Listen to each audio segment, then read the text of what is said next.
Hello everyone! A very warm welcome to Kognito Key. I am so thrilled you're joining me today because we've got a brilliant topic lined up.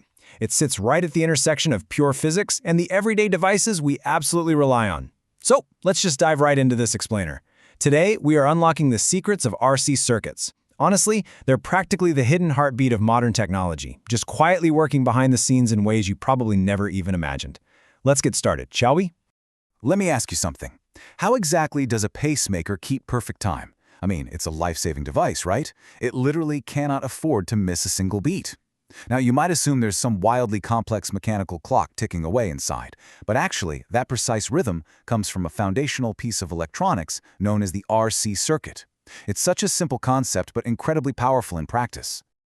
Okay, so let's break down what this actually is. An RC circuit is simply the combination of pure resistance, measured in ohms, and pure capacitance, measured in farads. If you need a quick refresher, think of the resistor like a traffic cop. It dictates the rate of current flow, carefully controlling the timing of the charging and discharging. The capacitor, on the other hand, well, that's your energy bucket. It acts as a storage reservoir, holding onto that electrical energy until it's perfectly ready to be released. And together, they create this flawlessly timed system.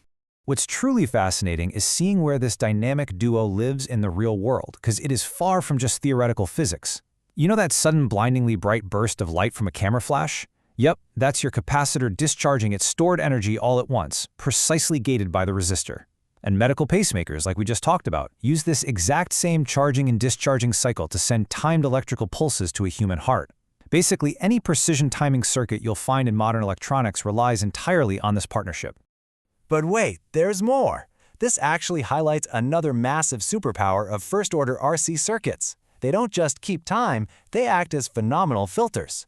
You see, in the world of electronics, there's often a lot of unwanted electrical interference. We usually just call it noise.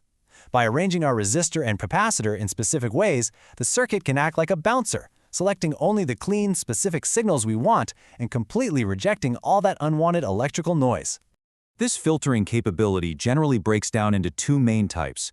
Take a look at the high-pass filter. This one is a strict gatekeeper. It passes frequencies that are above a fixed cutoff point and totally blocks the lower ones. Then you have the low-pass filter, which does the exact opposite. It allows the low frequencies right through while attenuating or weakening the higher ones.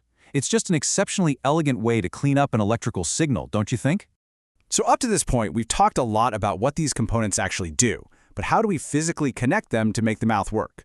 Well, that brings us to the RC series circuit. Just like it sounds, this is simply our resistance and capacitance connected sequentially, right in a single path. And this specific structure, this is where the electrical math gets truly fascinating. Let's look closer. Let's walk through the phasor diagram step by step. First things first, we take the current, represented by the letter I, as our baseline reference.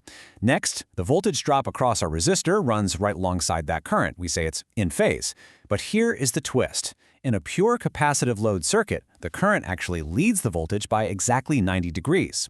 So, because of that, we have to draw the capacitor's voltage drop 90 degrees behind our current. Finally, the vector sum of both of those drops gives us our total applied voltage.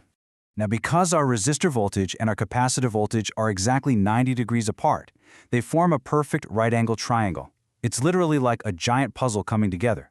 Using the Pythagorean theorem, the total applied voltage, V, is simply the square root of the resistor's voltage squared plus the capacitor's voltage squared. It's just a seamless, beautiful merging of geometry and electrical engineering.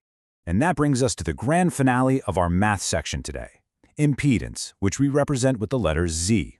So, a resistor has resistance, and a capacitor has reactance.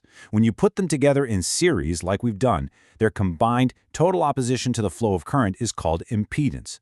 The formula is completely identical in structure to our voltage triangle. Z equals the square root of the resistance squared plus the capacitive reactance squared.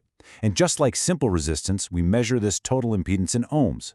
Basically, it tells us exactly how much pushback our entire circuit is giving us. It really is absolutely amazing how this simple combination of resistance and capacitance working together through elegant geometry can literally keep a human heart beating perfectly. So I want to leave you with this thought today. What other invisible circuits are quietly powering your world right now without you even noticing? If you enjoyed unlocking this technology with me today, please make sure to subscribe to Kognito Key. Don't forget to hit that like button and share this explainer with anyone who loves learning how our world works. Thank you so much for joining me, and keep unlocking your curiosity.